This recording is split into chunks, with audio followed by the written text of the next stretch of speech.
पूरा दीवार जो है चारों तरफ से टूट रहा है, गिर रहा है और उसके बाद एक खंडहर बन चुका है। इसके अंदर जो है आप देखेंगे नीचे फर्श पर तो गोबर पड़े हुए हैं। संभवतः यहाँ पे चिपड़ी पाथने का काम जो है महिलाएं यहाँ की करती होंगी, देखने की हुआ करती। और आपको देख करके भाई ताजुब होगा कि उस बिहार में जहाँ पे शराब बंद है पिछले कुछ वर्षों से, वहाँ पे 8 PM का पैकेट जो है ऐसे ही फेंका पड़ा हुआ है। और इससे ये चीज साबित हो रहा है कि यहाँ के जो प्रशासन है वो कितने सजग तरीके से इस चीज का देखभाल करते हैं। आगरा के उस ताजमहल के बारे में आपने सुना और उसको देखने की इच्छा तो जरूर हुई होगी, जिसको शाहजहां ने बनवाया था और फिर उन सैकड़ों और हजारों मजदूरों का हाथ कटवा दिया गया था। आपको इतिहास आपने पढ़ा होगा, उस ताजमहल के बारे में सुना होगा, बीबी के मकबरे के बारे में भी आपने सुना होगा, जिसको डर्टी ताजमहल के नाम से जाना जाता है, जो औरंगजेब ने अपनी पत्नी की याद में बनवाया था। लेकिन इस डच मकबरे के बारे में शायद आपने नहीं सुना होगा। ये जो खंडहर आप देख रहे हैं हमारे वीडियो में, ये सारण में स्थित है। सारण में इस खंडहर का हाल ये है कि ये डच मकबरा है, हुआ करता था आज से लगभग 300 साल पहले, जब पुर्तगाली लोग यहाँ पे भारत में रहा करते थे, तब उन्होंने इसको बनाया था। और अब इसकी स्थिति ऐसी हो गई है कि पूरा दीवार जो है चारों तरफ से टूट रहा है, गिर रहा है और उसके बाद एक खंडहर बन चुका है। इसके अंदर जो है आप देखेंगे नीचे फर्श पर तो गोबर पड़े हुए हैं। संभवतः यहाँ पे चिपड़ी पाथने का काम जो है महिलाएं यहाँ की करती होंगी।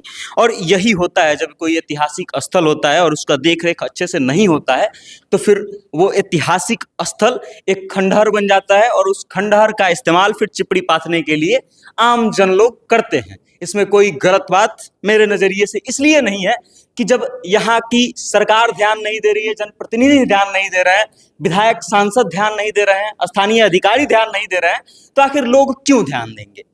सोचने वाली बात यह है कि इस मकबरे को जीर्णोद्धार करने के लिए, इस मकबरे का जीर्णोद्धार करने के लिए कई बार प्रयास किया गया। स्थानीय डीएम जो हैं, सारण के जो डीएम रहे हैं दीपक आनंद, उन्होंने बिहार सरकार को पत्र लिखा, पुरातत्व विभाग को पत्र लिखा कि आकर के इसका जीर्णोद्धार किया जाए ताकि ये एक अच्छा पर्यटक स्थल साबित हो सके। जैसे हम आगरा जाते हैं, सैकड़ों रुपए का टिकट खरीदते हैं और फिर ताजमहल को देखते हैं और उसके साथ फोटो खिंचवा करके प्रेम की निशानी के रूप में हम फेसबुक पर डालते हैं, सोशल मीडिया साइट्स पर डालते हैं और ये दिखाते हैं कि हम आगरा से घूम करके आए हैं, तब हमको इस बात के लिए भी शर्म आनी चाहिए कि हम सारण के लोग हैं और सारण में ऐसा मकबरा है और उसके बारे में हमको पता तक नहीं है। इस चीज के लिए आपको शर्म आनी चाहिए। बाकी उसके अलावे नीलेश देवरे जो हैं, उन्होंने भी प्रयास किया अपने स्तर से। उन्होंने नीदरलैंड के उस राजदूत को टैग किया था और उनसे भी प्रयास किया था कि वो लोग इसका अपने स्तर से कुछ करें, जीर्णोद्धार कराया जाए, लेकिन वो असफल रहे। अब देखिए आप ये ढांचा देखिए कि कैसे ये टूट रहा है। ये खंडहर जो है लगातार मिट्टी से बना हुआ है, ईंट और मिट्टी से मिला करके, और इतने वर्षों तक अभी टिका था और उसके बाद अब जो है इसकी स्थिति ऐसी होते जा रही है धीरे धीरे कि अब टूट रहा है, खत्म हो रहा है। ये एक पुरातन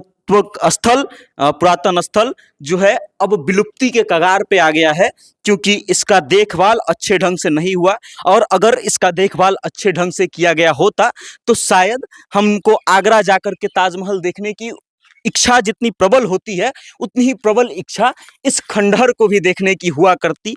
और आपको देख करके बड़ी ताजुब होगा कि उस बिहार में जहाँ पे शराब बंद है पिछले कुछ वर्षों से, वहाँ पे 8 PM का पैकेट जो है ऐसे ही फेंका पड़ा हुआ है। और इससे ये चीज साबित हो रहा है कि यहाँ के जो प्रशासन है वो कितने सजग तरीके से इस चीज का देखभाल करते हैं, इस खंडहर का देखभाल करते हैं। अगर इस पे अच्छे से काम किया गया होता, इसको अच्छे से बनाया गया होता, इसका पुनर्निर्माण कराया गया होता, तो शायद ये एक बहुत अच्छा आकर्षण का केंद्र हो सकता था। ऊंची ऊंची गुंबदें जो है, इसकी गुंबदों को जब आप देखेंगे दूर से तो आपको एकदम प्रतीत होगा कि ताजमहल जैसा ही कुछ है। तो हम लोग जो है ताजमहल ही जाएंगे देखने, आगरा ही जाएंगे, और हमको सारण जैसे स्थल पे अगर पुरातत्व का कुछ ऐसा निकल जाए या फिर पर्यटन स्थल कुछ निकल जाए तो उन सब चीज़ों को प्रमोट करने की कोई विशेष इच्छा बिहार के लोगों की नहीं होती है, यहाँ के जनप्रतिनिधियों को नहीं होती है, विधायक सांसदों को नहीं होती है।